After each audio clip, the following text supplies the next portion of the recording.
Hello, I hope everyone's doing well. I'm here with special guest Walter Block. Walter Block, as you know, teaches economics at Loyola University.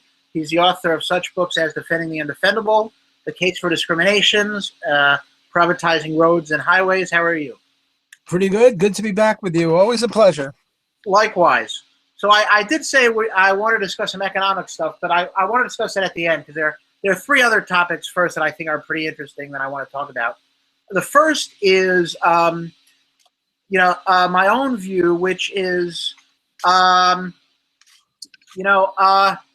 think you have to ask sometimes yourself the question, which is, are you going to let yourself be victimized, or are you going to defend yourself? A lot of times I see sometimes, a person will be wrongly arrested by the policeman, and there's a crowd, sometimes of hundreds, booing, and saying, knowing that the policeman's wrong, and there may be 5 cops there. And I just, would love to say, why don't you defend your friend? Why don't you join together and say, we're not going to let you just take our friend and wrongly arrest him because we know he's not going to get a fair trial, and we know the law is unjust, and we're not going to just continue to be victimized. So I guess my question to you is, should we continue to be harassed by the state and just, join together and put our foot down? Because it seems like, they're not reasonable. So how can you reason with unreasonable people? Well, the problem with this question is that it might be illegal to answer it, or at least illegal to give a certain kind of an answer. So let's suppose that we're not talking about the U.S. government, which, as we all know, is virtuous and no problems, nor any other government or any country that you or I might ever visit. Sure. And now we're talking about, I don't know, North Korea, Iran, some country like that. And now they have or as Murray Rothbard and Ludwig von Mises would talk about, Ruritania, or, some imaginary country. Okay, so here it is. You're being arrested for selling marijuana or smoking marijuana. And we're in Ruritania, and we know that it's a legitimate thing to smoke or sell marijuana, and it's a victimless crime, and the law should be changed. But right now, the law is the law, and these 5 cops are about to arrest you, and we've got 500 people. And should we, defend you and not allow the cops to take you away? And this is, we can divide this into deontology and utilitarianism. Deontology is clear, sure, stop those cops in the gentlest manner possible. And given that they have guns and that we don't, it's going to be rough to stop them, but we should stop them because you're right, and that's pretty much the end of the case. It's pretty straightforward. Now let's talk about utilitarianism. Is it a good strategy or a good tactic? Well, here it's not so clear. Here, in my view, it's sort of a horse race. It's an empirical issue. There's no deontology. You can't deduce from principle what's right. Strategy and tactics are very, very complicated. For example, what will the rest of the people in North Korea or Mars or Ruritania think about this? Will they think, oh, well, they're those anarchists, those libertarians, they don't obey the law, and let's stomp on them and stamp them out, and the cops were right for shooting 15 of them and arresting 100 of them? Well, if that's the case, then it's probably not a good idea to do this on utilitarian or pragmatic or prudential grounds. Rather, the better way is through education.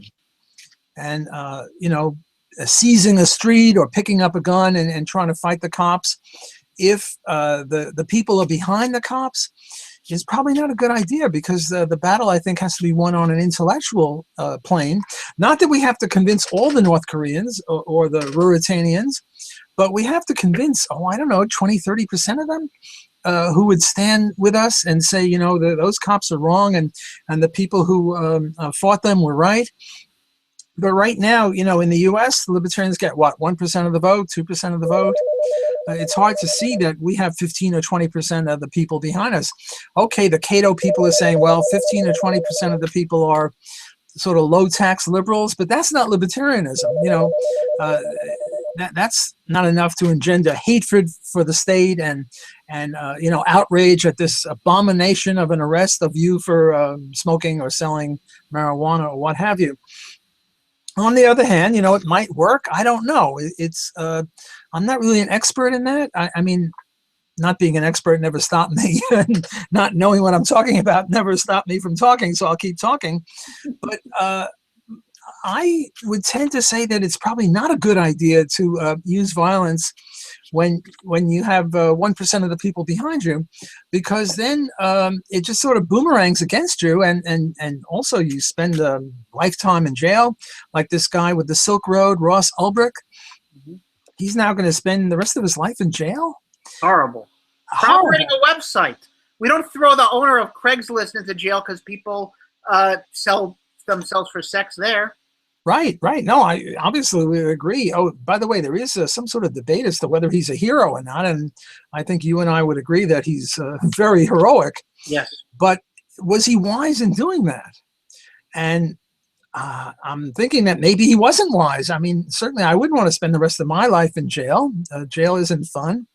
I used to visit Mark Emery, who is the Prince of Pot of Canada, because he was in jail in Mississippi, not too far from me in New Orleans. And boy, oh boy, it's, I would just visit him, and it was very stultifying. And I'd get out after 2 or 3 hours. Imagine being there for 5 years. Wow. And imagine being there for the rest of your life. So I wouldn't personally pick up a gun in Ruritania when 1% of the people support us libertarians. And I'm tending to think that it's not really wise to do this, that Ross Ulbricht was not wise to do what he did.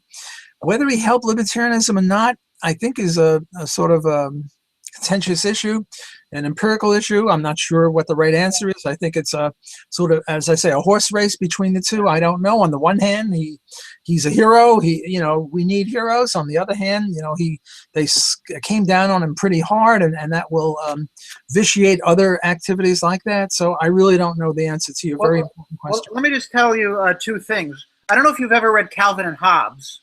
Yes. The cartoon. In fact, a funny story. My grandfather, when he went to visit my cousin, my grandfather was an intellectual. He said, "What do you want me to bring back as a gift?" Like he was a 6-year-old kid, my cousin. And his parents said he likes Calvin and Hobbes. So we went to Barnes & Noble, and he said, "My grandson is interested in the philosopher, in the theologian, John Calvin and Thomas Hobbes." Didn't know who they were. But anyway, there's a scene in Calvin and Hobbes where a bully is picking on Calvin, and Calvin says to the bully, "Why don't you pick on someone your own size?" And the bully says, "Because they fight back." And I think that's very true. Here's something that Frederick Douglass said: "Power concedes nothing without a demand. It never did, and it never will. Find out just what people will submit to, and you have found out the exact amount of injustice and wrong which will be imposed upon them. And these will continue until they are resisted with either words or blows, or with both. The limits of tyrants are prescribed by the endurance of those whom they oppress." You know what? I'm going to get a little bit off the point. I want to read you another quote from Frederick Douglass, who is sort of I'm a big fan of his. Yeah. And this is apropos of my case with the New York Times, where I said, slavery, the real reason slavery is so evil is not because of picking cotton and other superficial things, but because it was coercive. Frederick Douglass said roughly the same thing. He got it from me, even though he mentioned it in 1882. He sort of cheated. He got ahead of me. And what he said is, quote, "My feelings were not the result of any marked cruelty in the treatment I received as a slave." I'm inserting as a slave. "They sprung from the consideration of my being a slave at all. It was slavery, not its mere incidents, that I hated. I had been cheated. I saw through the attempt to keep me in ignorance. I saw that slaveholders would have gladly made me believe that they were merely acting under the authority of God and making a slave of me and making slaves of others.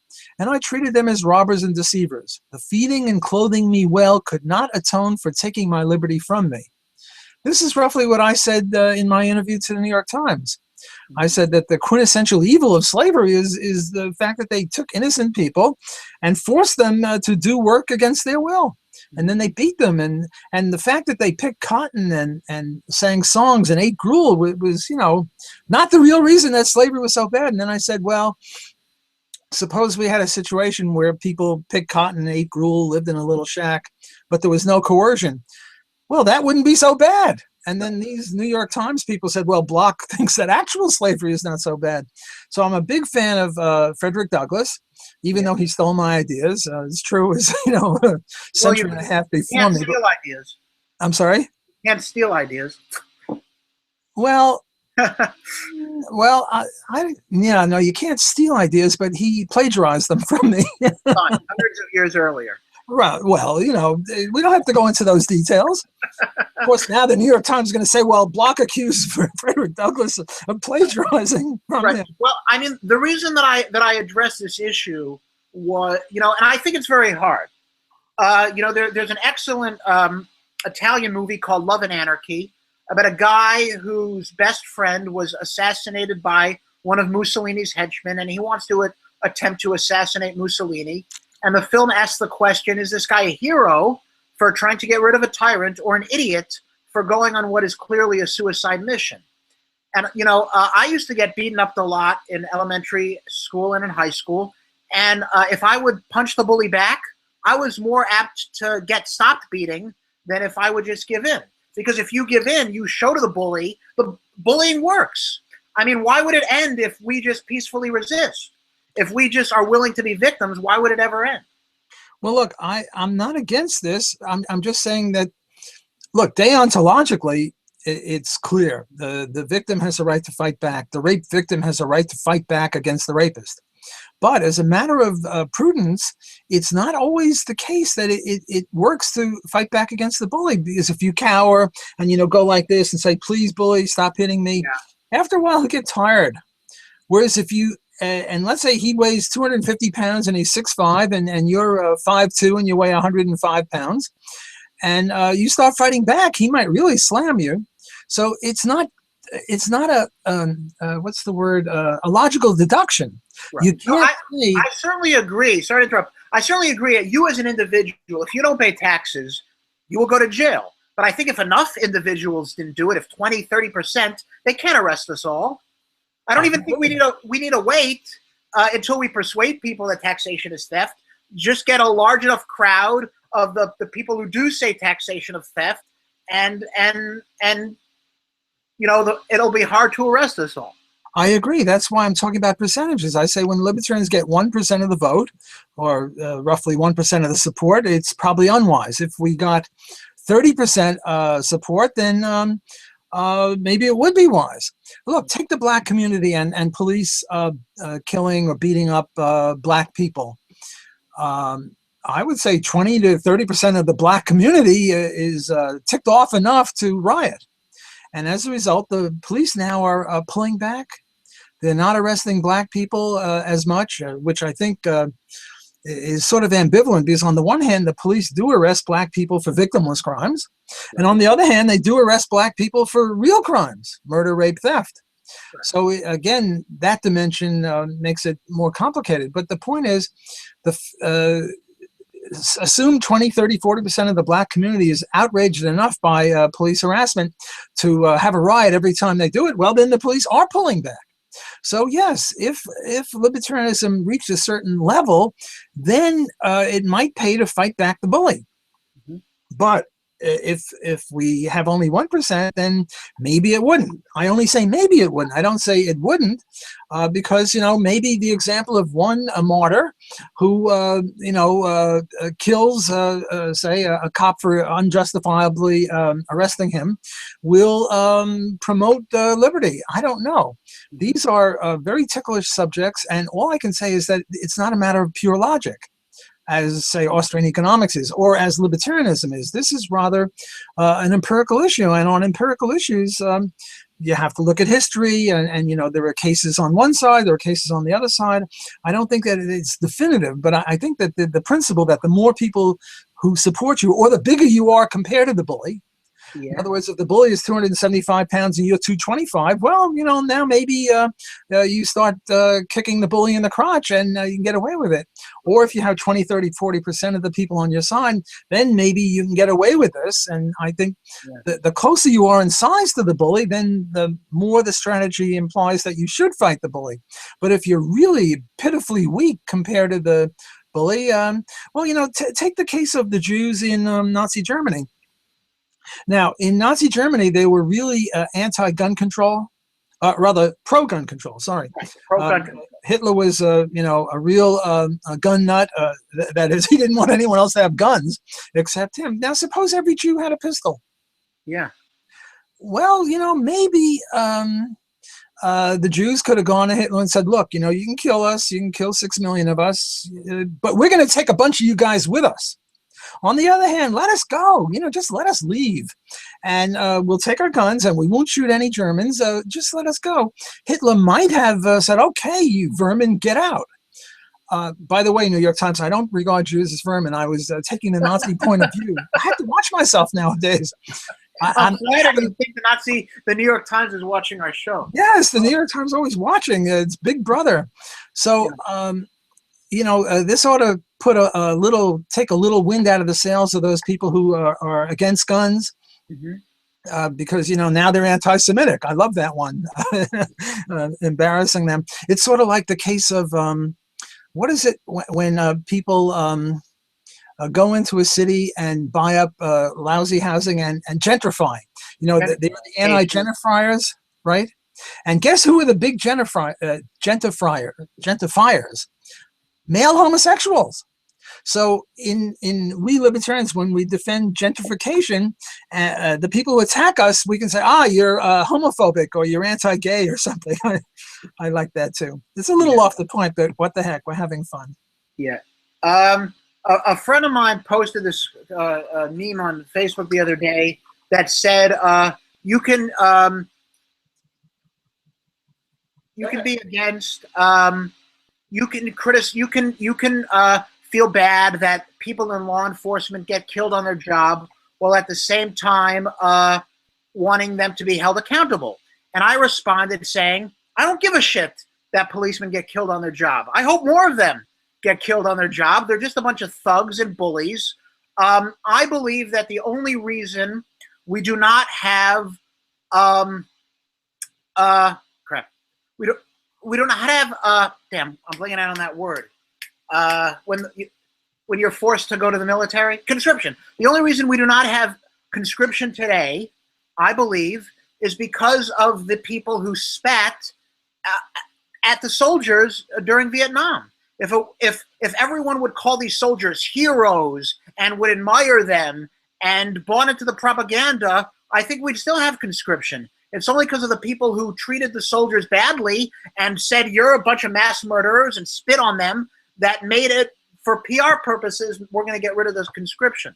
So I think, you know, I think being hostile, at least verbally, to these thugs and saying, you know, you're just a bunch of thugs, I don't mourn for your death, I think is a good thing.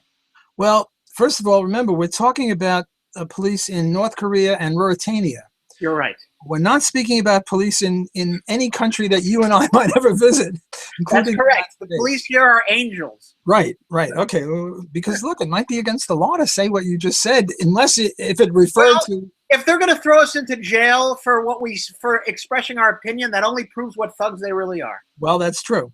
But okay, so that's my point number one. Point number two is they're not just thugs. They do good things. Yes, they arrest victimless criminals, but they also stop, what's his name? He was driving 90 miles an hour in city streets, the black guy that they all beat up 10 years ago. Was in California. I forget his name. You don't mean Rodney King.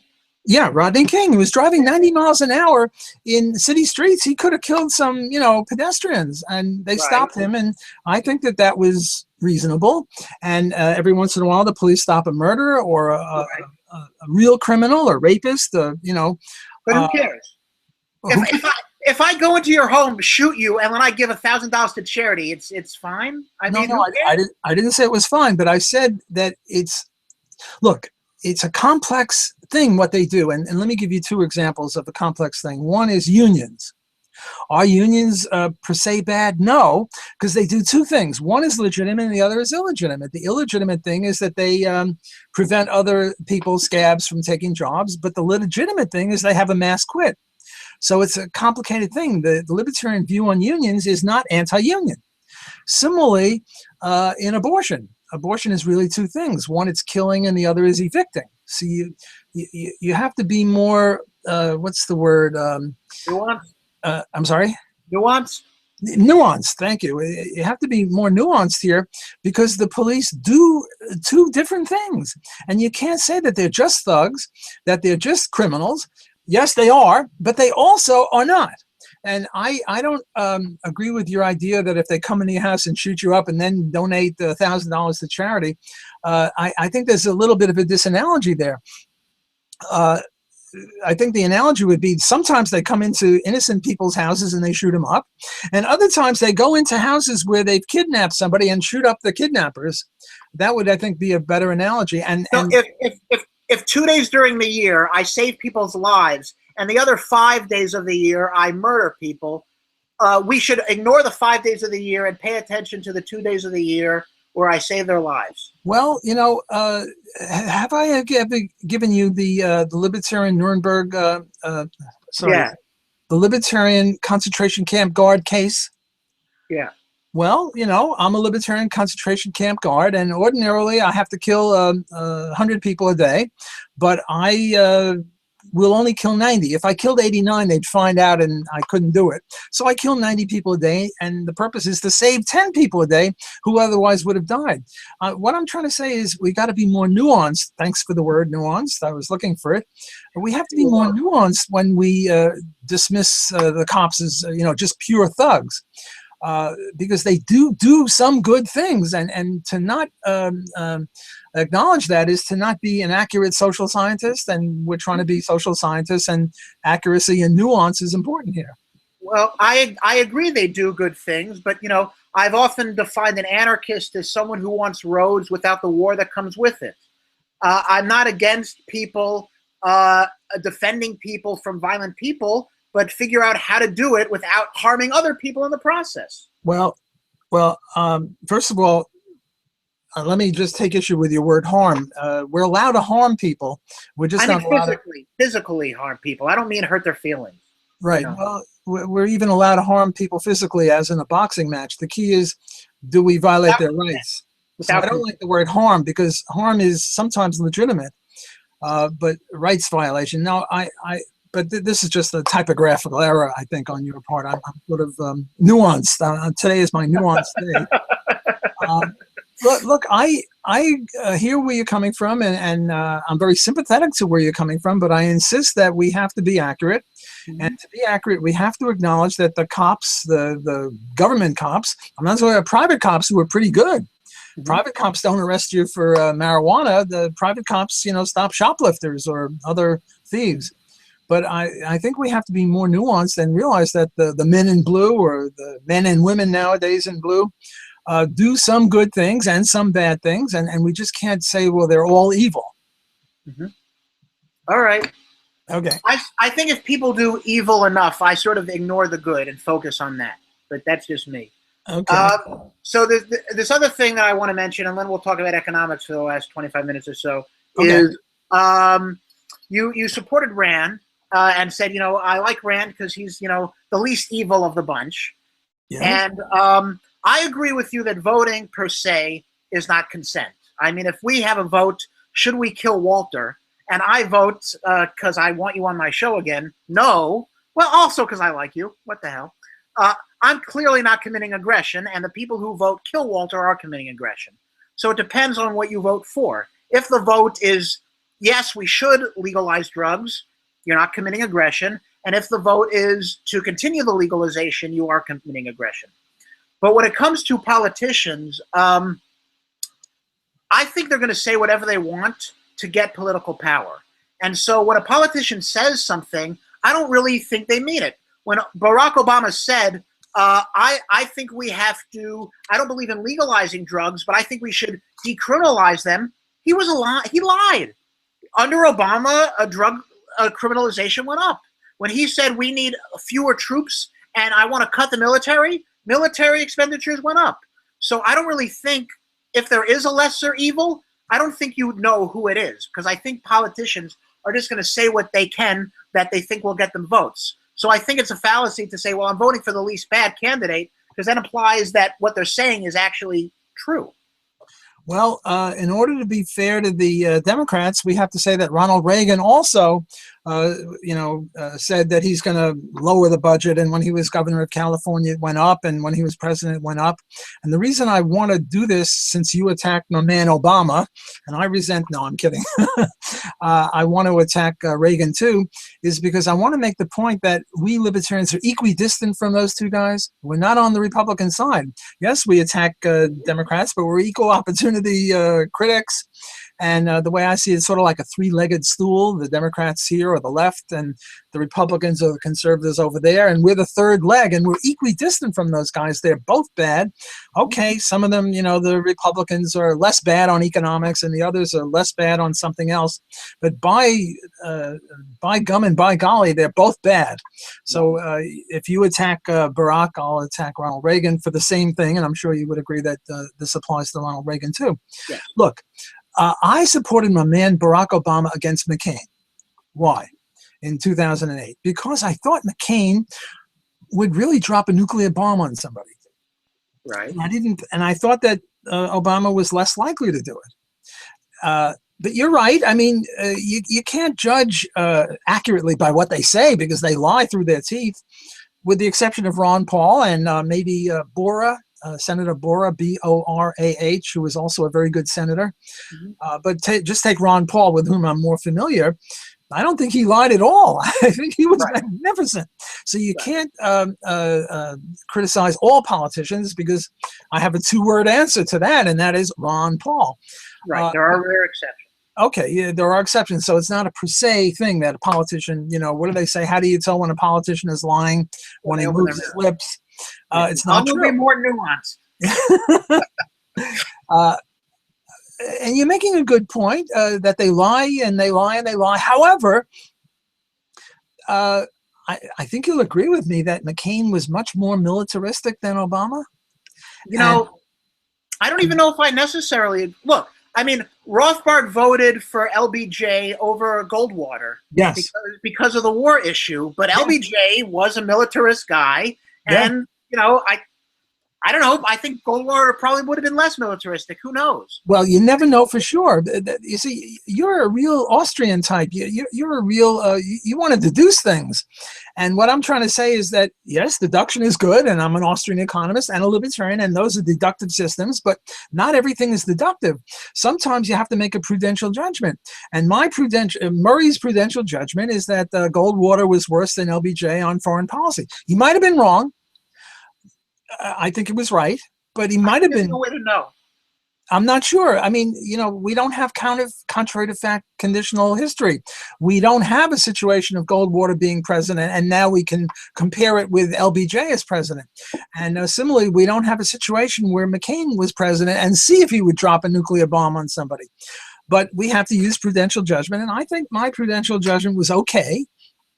I think that McCain was way more warmongering than Obama, and I'm happy with that decision. So I reject your notion that since you can't tell anything because they always lie 100% of the time, and therefore it's as if when they give a speech they're going blah, blah, blah, blah, blah, blah, and then there's no way to tell what they stand for. But it's not that bad, because Obama, he didn't drop a nuclear bomb. Right? You admit just drones. Not yet. These drones, but they're not nuclear armed drones. They're just plain old ordinary drones. You actually changed a a typographical error, and let me correct yours. I'm not really a fan when people say, Hitler murdered 20 million people, or Mao murdered 60 million people. Obama did not drop nuclear bombs on anyone. People who took his words seriously did. The problem is not with the politicians. The U.S. didn't drop any nuclear weapons since 1945. No, I'm trying to say that it's the followers of these people who do the violence. Oh, I agree with you. So the problem really it's with the people who are just doing their job. Those are the real. I agree with you. I accept your criticism. It's sort of a rough and ready way of saying that Hitler killed 11 million people. He couldn't do that. He's only got 2 arms and 2 legs. Right. I mean, he was head of an organization that did that. He didn't personally pull any gun 11 million times. So I accept your point. It was just sort of a rough approximation or loose speaking. I accept your criticism, but I think you need to me certainly that Obama did not drop any nuclear bombs yet. He's still got a few more months in office, so who knows? And I think that the odds are, not that McCain would have done it, but I think the odds are higher that he would have done it. And that's why I supported Obama over McCain. McCain was maybe a little teensy bit better than Obama on economics. McCain is no libertarian on economics either, whereas obviously Obama is horrible. Right. But I think foreign policy is more important than domestic policy because, as Robert Higgs never tires of telling us, foreign policy sort of leads to domestic economic policy. All right. I mean, my view is just say they're all bad, and I don't want to. Why vote? It just encourages the bastards. That's sort of my view. Well, at least I can go to bed. Look, I voted in my life. The first guy I ever voted for was George W. Bush in 2004. Now, do I feel bad for that? No, because he would have won irrespective of my vote. And it's interesting because when you talk to people, they say, "Well, these are our representatives." Well, if these are our representatives, how come you're not accountable for what they do? I agree with you on that. My first vote and last vote was for Goldwater in '64 when I was a conservative. I'm a little ashamed of it, but what the heck? I think Murray was right. LBJ was better. But I have to use the N word on you. Nuance. You're too all or none for my taste. You young hothead, you. You're right. I'm not Walter Moderate Block. That's it, right? I'm the moderate here. I am very all. Well, no, I'm not all or nothing, but I look at the aggregate and maybe I'm a bit harsh, but I think if our opponents are so lenient, I think we should counterbalance that by being a bit harsh. That's my own view. But this is one of the problems with government. That there's no accountability. Everyone can go to bed sleeping at night saying, well, I was just one vote, so if he bombs people because I voted for him, well, even if I didn't vote for him, he'd still win. So there's no guilt, I think under anarchy, you'd still have violence, but you wouldn't have the gloss as much. You wouldn't have the pretense. It would be more out in the open. I consider the state organized crime, and I prefer disorganized crime.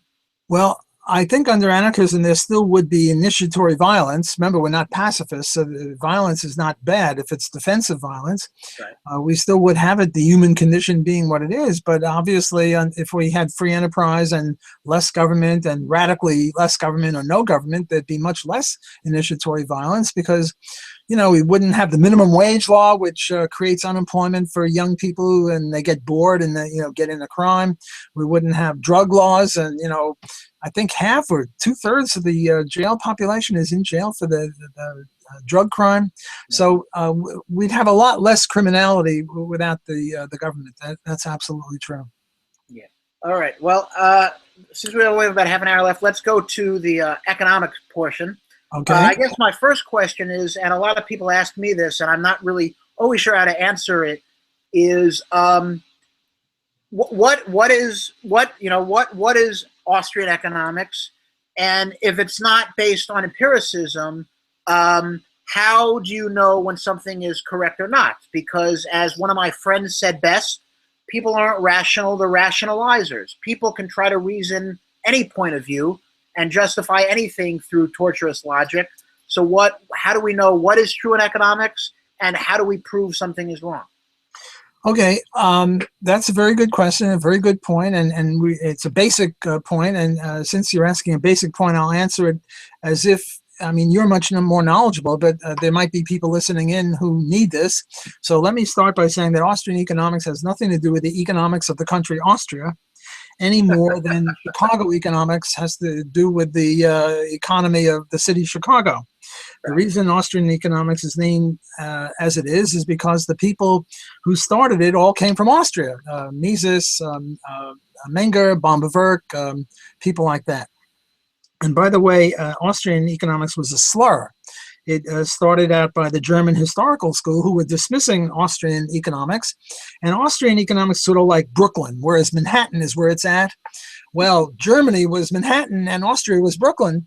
And the Manhattanites, the Germans, were dismissing the Austrians as, rubes or, idiots or what have you.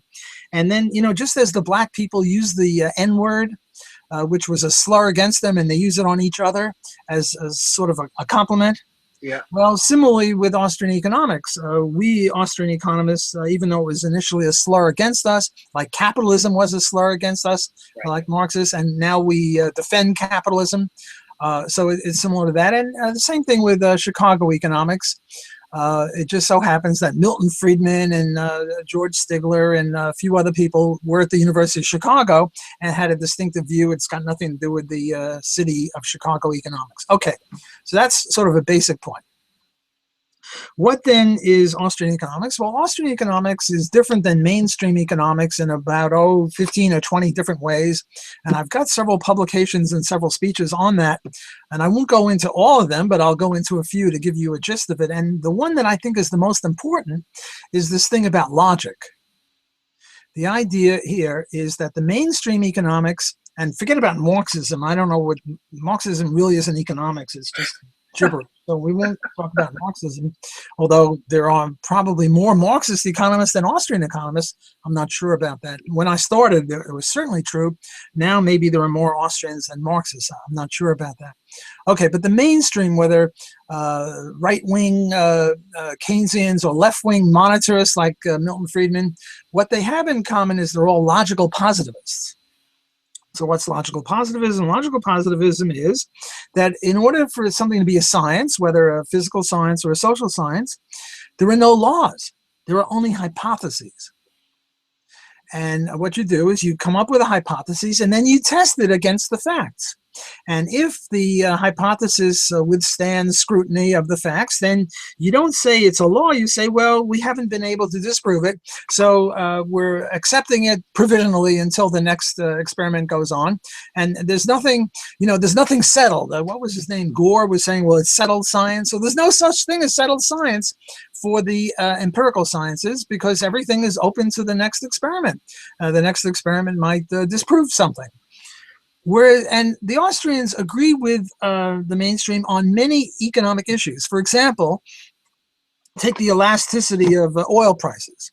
If oil prices rise by 10%, we know that with enough lags, the demand for oil will be less. But how much less? Will it be 1% less, in which case the elasticity is 10%, or will it be 20% less, in which case the elasticity is 2? The Austrians don't know, and we Austrians are willing, if we want to find out these things, which most of us don't specialize in, but if we're interested in it, the only way to determine that is to make an empirical test, run an econometric regression, what have you. So we agree with the mainstream that econometrics is okay as long as it's used in this way for hypotheses that are empirically oriented.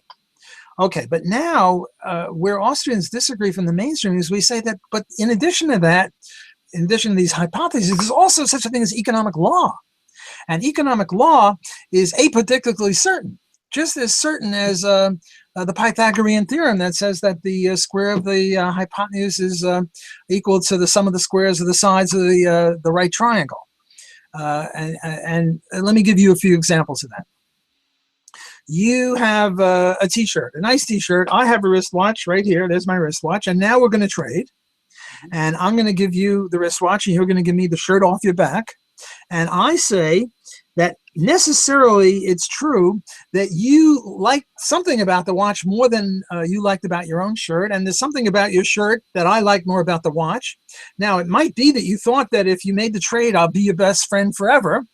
I might be your best friend forever, but that's not the reason why. But there's something about the thing that you like more than what you like more what you got than you gave up, and I like more what I got than what I gave up. So there was necessarily mutually beneficial exchange in the ex ante sense. Benefit, we both benefit, and you can't test this. If you know the English language, or if I put this in French or Spanish, you know those languages, you know that this is necessarily true. Why can't you test it? Why can't you just interview the people who traded and say, were you better off from the trade than were you not? Well, this is ex post. Ex post, I might say, my God, it's a sweaty T-shirt, and I don't like it, and I wish I had my watch back. And you might say, but that watch doesn't work. I wish I had my T-shirt back. Ex post, yes, there's no necessity. But ex ante, the reason you made that trade is because you thought you were gaining. Namely, all human action is an attempt to substitute a more preferable position for a less preferable position. This is undeniable. This is apodictic. You can't test it. And if you ask people afterward and they deny this, they're lying. So we start from these basic types of premises and we deduce economics. Let me give you another example. Minimum wage. We say that if you have a minimum wage of $10 an hour, then the unemployment rate for people whose productivity is below $10 an hour will be higher than it otherwise would be. Now, this too is untestable because we don't know what it otherwise would have been. Right. Another example, I say that there's a tendency for profits to equalize in all industries, assuming risk is the same. So if in the wristwatch industry, profits are 50%, and in the T-shirt industry, the profits are 5%, there's a tendency for people to take their money out of the lousy T-shirt industry and put it into the watch industry, which pushes down profits in watches and up in T-shirts. And in equilibrium, they were equalized, but there's a tendency for them to be the same. So all tendency words are untestable because at any given time, the profits in the T-shirt industry are different than the profits in the wristwatch industry. And yet still there's a tendency. It can't be falsified. Whereas for the logical positivists, if it can't be falsified, it's cultish or religiosity. And people like Gary Becker and Buchanan explicitly said that Austrian economics is a cult and or religion, and they didn't mean it as a positive thing. They weren't religious people and say, "Oh, it's Austrian is religious, therefore it's good." No, they were saying it's cultish. And I think that there is such a thing as economic law, and I've given 3 or 4 examples of that. And that why can't you believe? Sorry to interrupt for a second, but why can't? I mean, if you talk to a physicist, they say we believe in laws. We believe in the law of gravity. You know, if you jump off a building, we believe that every time you jump off a building, you will fall to your death. And nope. They would just say it's if you push them, they would say, well, look, suppose you jump off a building and you don't fall. Would they then? What would they say?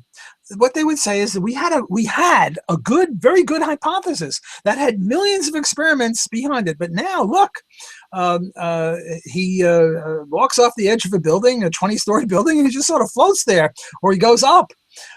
They would say, well, you know, we have to get back to the drawing boards. The hypothesis, which we thought had no exceptions, you know, they might look to see if you had any machinery under your T-shirt, or did you have some sort of helium balloon in your T-shirt or something like that. But once they eliminated that, they would say it's not a logical contradiction. Whereas it's a logical contradiction for you to trade the wristwatch and the T-shirt and not try to improve your situation. It can't be. It's as if you're violating the Pythagorean theorem, or the view that 2 + 2 is 4. It's that basic. Whereas the fact that you fall due to gravity, is not quite the same sort of thing, because it's not a logical contradiction to say that, you walked off the edge of a building and you just sort of sat there in the air and you didn't fall. It's not a logical contradiction. Whereas it is a logical contradiction to say that there's no tendency for profits to equalize, or no tendency for the law of one price.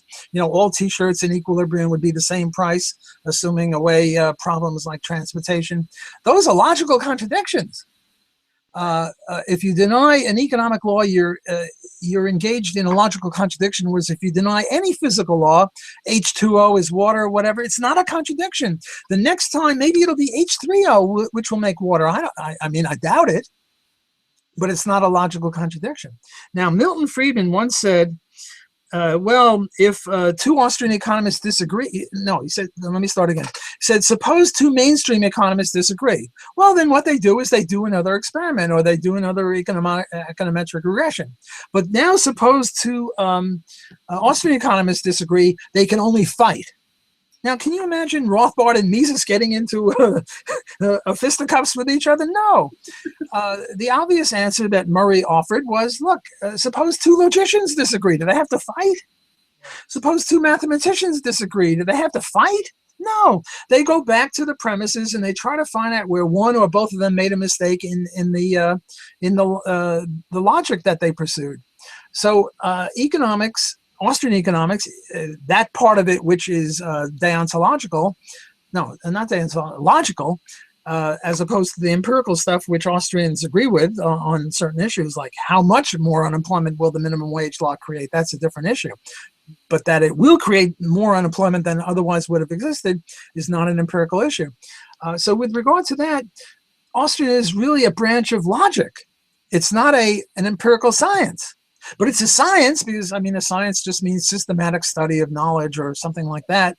So it's just as much a science as is logic, or symbolic logic in philosophy, or as mathematics. I mean, in mathematics, there are laws. There are laws about triangles and circles and this and that and the other, and they don't have to test. Look, you don't have to test whether a triangle has got 180 degrees. If it doesn't have 180 degrees, not a triangle. So suppose two geometricians disagree. Do they have to fight? No, they just go over the logic. Yeah. And it's interesting that many of the people who disagree with economic laws are very inconsistent. So, for example, there are many. Obama, I think, is a great example. Let me pick on him. What the hell?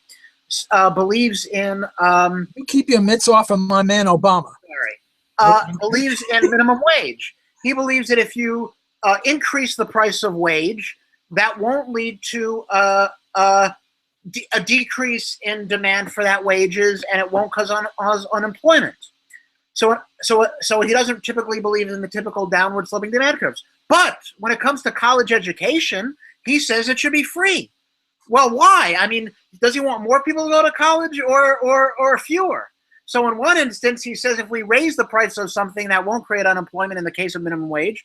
But if in the price of college, he's not consistent. I mean, if he's consistent, he said, we want more people to go to college, so we should raise the price and have a minimum wage for college.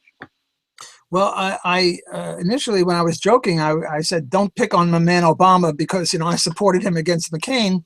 But I have another reason for not picking on Obama, because there are better targets. There's Card and Kruger? Yeah, Card and Kruger. Card and Kruger, who are economists at Princeton or Harvard or some, backwater economics department like that. And they have the same view. So it's sort of cheap to pick on Obama, who's really not an economist. He doesn't even claim to be an economist. Let's pick on Stiglitz or Card or Kruger or these guys, Krugman. The embarrassment about those guys is sometimes they're interviewed and they said, well, Professor Card or Stiglitz or anyone who's got a textbook, the interview says, well, in your textbook, you give the ordinary supply and demand stuff, and if the price is above equilibrium, it'll create unemployment. How do you reconcile that with supporting the minimum wage and saying the minimum wage won't create unemployment? And then they start talking. And it's the most interesting, fascinating thing because you can't understand what they're talking about. They just go demand, blah, blah, blah, elasticity, blah, blah, blah, the human condition, blah, blah. It's the most amazing thing. They just sort of BS. because they're caught with their pants down around their ankles, and they can't possibly defend this contradiction that they're making between their own good textbook and this nonsense of saying that the demand curves don't slope downward. And your point about college education, or any other point about they want people to smoke less, right? So maybe they should subsidize it so that people smoke less. That would make it a upward sloping demand curve. I mean, the whole thing is horrendous, and yet 2/3, 3/4 of the American electorate supports minimum wage. Yeah, Bernie Sanders wants to tax you at 94%, but he doesn't believe that will discourage your income. But he also wants to tax cigarettes because he thinks that will deter smoking. Don't mess with my man Bernie. By the way, did I tell you that he and I went to high school together and we were on the same track? No, but you sent him an email that you wanted to debate him and accidentally sent it to me. I don't know if you responded to that. No, his people declined. But he and I were on the same high school track team. He was an excellent half miler, one of the best in the city, whereas I was sort of mediocre and at the back of the pack. But so I sort of have a warm spot for my man Bernie. And also, I think Bernie will be much better on foreign policy than Hillary. It's true I was going to say it's true they all lie, but I don't think Bernie lies. I think he's really honest. Well, Bernie did say that he wants to do, he was on Bill O'Reilly, and Bill O'Reilly said, what would you do about, these foreign countries against the U.S.? And he said he would have economic sanctions and he would have embargoes. That's pretty bad. No, well, it's better than shooting him. Right. Let me just make him starve to death and make it drawn out instead. Okay. If you want to attack my man Bernie, you're a vicious guy. I'm trying to defend my man Bernie. I'm only vicious behind the comfortable position of a computer. Anyway. Now, there are many other things about Austrian economics where we diverge. I only picked upon what I think is the most important one. Right. I could mention a few others, antitrust, the mainstream thinks that if you have a large corporation or a merged corporation, there's something wrong with that. Austrians think that's nonsense. The mainstream believes in cardinal utility. We count utils, whereas the Austrians don't believe in that. And this supports, welfare, the marginal utility of Bill Gates' last $100 bill is practically worthless because he's got so many $100 bills, whereas that $100 bill means a lot to a poor man. So if you take $100 away from Bill Gates and give it to the poor man, total utility increases, according to the mainstream. Oh, diminishing marginal utility. Diminishing marginal utility of money, which would be a mainstream view that Austrians would say, whoa, there's no utils, there's no cardinal utility, there's certainly no interpersonal comparisons of utility. So you get other issues. Then there's the issue of equilibrium. The mainstream is always worried about what's true and not true at equilibrium, whereas the Austrians say, look, we're never at equilibrium, or very, very rarely. So let's not talk about it all the time. Let's talk about something else. It's funny, you're going to have Brian Kaplan on your show, and I'm a big fan of Brian, and he doesn't believe in cardinal utility, at least from the article that I read, Why I'm Not an Austrian. But one of the things that he did say, and he said this when I interviewed him, and I was very surprised he said it because he's a smart guy, and it sounded like nonsense, and he said, according to the Austrians, the only thing that, only preferences that you can demonstrate in an action counts. So, for example, I'm in the mood. I have a preference for ice cream, but I'm not eating it because I'm doing an interview with you. And I didn't respond to him, but I said, well, if you're doing an interview with me instead of eating ice cream, you have a greater preference for that, no? So, I mean, I don't see how that disproves anything. And it's within the confines of scarcity, not it's an opportunity cost, not in the confines of if I could have ice cream every day with just handed it to me, can I get it? Yeah. Another difference would be indifference. Austrians don't believe in indifference as a technical concept. I mean, we know that the word indifference is a perfectly good English word, and we know what we mean by indifference. I mean, you picked that. I can go either way with that word. I'm sorry? I can go either way with that word. Oh, well, Austrians are against the concept of indifference and indifference curves. You might say you were indifferent between this T-shirt and the other T-shirt in your drawer that you could have grabbed this morning, And I would say, well, look, you grabbed this one. That must show that something about this one. Maybe it was on the top and you were lazy, or maybe it was at the bottom and you're trying to fish for your keys or something. You picked that one. That demonstrates that you preferred that one. Whereas Brian Kaplan, who is a very, very bright guy, but not an Austrian, so he can't be that good in economics, but he's pretty good on libertarianism. We don't have to debate on libertarianism, because I think he and I and you are very, very close on that. But on economics, he and I will have a lot to disagree with, and we'll have a good debate interview. Are we doing with you, or who are we doing that interview with? We're doing Brian Kaplan. Ah, great. I forgot who. I know I'm debating him, but I forget with whom, because I do a lot of different interviews. Yeah.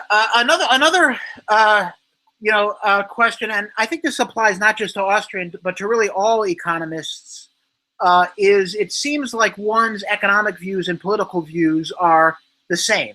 Pretty much all Austrians are libertarians. Pretty much all Keynesians are Democrats. And some people may say, well, this means it's not really objective because your political views are forming your economic views. Well, I'm glad you said pretty much, because Richard Ebeling, who's a buddy of mine, and you should have him on your show one day, he's a pretty good guy. He's a historian of thought, and he tells me that there were Nazis who were Austrian economists in the 30s. So you can't tell me that these Nazi Austrians were libertarians, because, Nazism and libertarianism don't really overlap. Maybe they were your Nazi concentration camp guards. Well,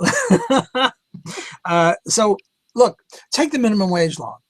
I am an Austrian, and as an Austrian, I know that unemployment for unskilled workers will be higher than otherwise. Does that mean I oppose the minimum wage law? No.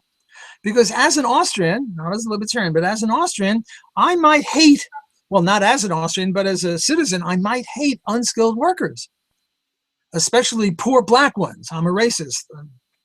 New York Times, forget about that. I don't really mean it. But let's suppose I was a racist and I hate young black kids and I want them to have miserable lives, and I think that part of a miserable life is to be bored, and the best way to be bored is to not be able to get a job.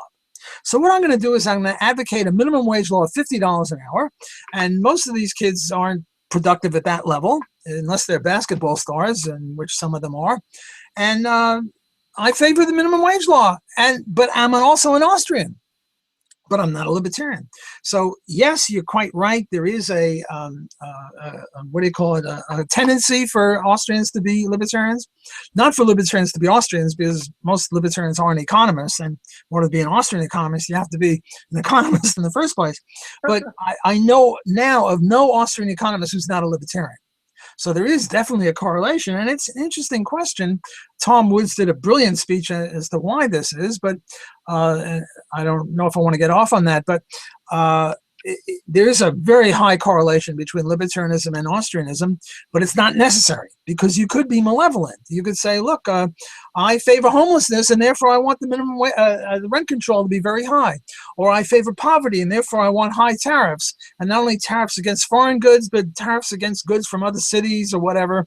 And that's a great way to create poverty. Right. So you can't deduce the one from the other. Yeah, Walter Williams wrote a book, The State Against Blacks, and in the book he looks at the history of the minimum wage law, and he said that the biggest advocates for it were racist white unions who thought that black people were competing with them, and this was a way to eliminate the competition. Right. He mentioned that in South Africa under apartheid, and he's absolutely right. These racist apartheid unionists were very good economists. They were, nasty people. That's a whole other issue. But they were good economists. Whereas these do-gooding liberals like Bernie Sanders or any of the Republican people favor the minimum wage. And even poor Rand Paul was asked about it. And he said, well, he doesn't want to raise it, but he didn't have the courage to say, you got to end it. Right. I wish he would have said that. I think, well, he probably would lose. I don't know. That's a whole other issue, a matter of strategy and tactics. But if I were running, I wouldn't win, but I would say we should get rid of the minimum wage law, because it hurts very, very poor people. We're almost out of time. I promised an hour, and it's now about 3 o'clock Central Time. So another minute or so. Do you want to ask one last question? Or? Sure, I'll end it soon. Well, I don't know if we have time really to ask one last question, but talking about minimum wage, most of the people who defend minimum wage say that if that you're an extremist, that if you raise it too much, you'll unemploy people, but not if you raise it by a little. And of course, the question is, well, not all businesses are alike, and how do you know what that amount is? I mean, is government so brilliant? They can't even deliver the mail properly, but they're so brilliant to know in every industry what that precise amount is. And I mean, of course, there's going to be unemployment. I mean, there are people who are willing to work for free as interns. So you're saying there's no demand for $5 an hour if people are willing to work for free? Of course there is. Well, strictly speaking, if we really upheld the minimum wage law, we would ban interns, because interns are working for way below the minimum wage. They're working for zero, so they're being exploited. And we should make the employer pay them all $10 or $12 an hour. It's also interesting, I think it was Brian Kaplan, I forget who it was, that made this brilliant point. He said, look, why do they keep raising it in little increments? Right now it's $8 and they want it to 15. Why don't they just go from 8 to 15? Why do they go say, well, in a year it'll be 10 and then 12 and then 14 and then 15? Why don't they do that? And he said, well, if you raise it from 8 to 15, the effects of it would be very, very apparent. And they don't want it to be so apparent. They want it to be more opaque. So that's why they do this gradual thing, and they announce it in advance so you don't get any real gigantic responses to it. But if they just raised it from 8 to 15, boy, oh boy, oh boy, would people see what the effect of minimum wage law is. Yeah. Yeah, and then one more comment, and then we'll end. I mean, one of the arguments also in support of it is that that Henry Ford argument, which I even done some research on, is even a myth. He didn't actually pay them $5 a day, I think it was. That's just some lie and propaganda. But the idea that if you pay your workers more, they're going to work harder for you, and this benefits the business in the long run. Well, if it does, then just provide the information and not make it compulsory. I mean, businesses who are smart are not going to have to be forced to do stuff that will make them profits. Yes, precisely. I think you hit that one out of the ballpark. Yeah. Again, right. Thanks for having me on your show, and I look forward to in a month or so. Sounds good. I'll send you the Take link. care. Take care. Bye. Bye.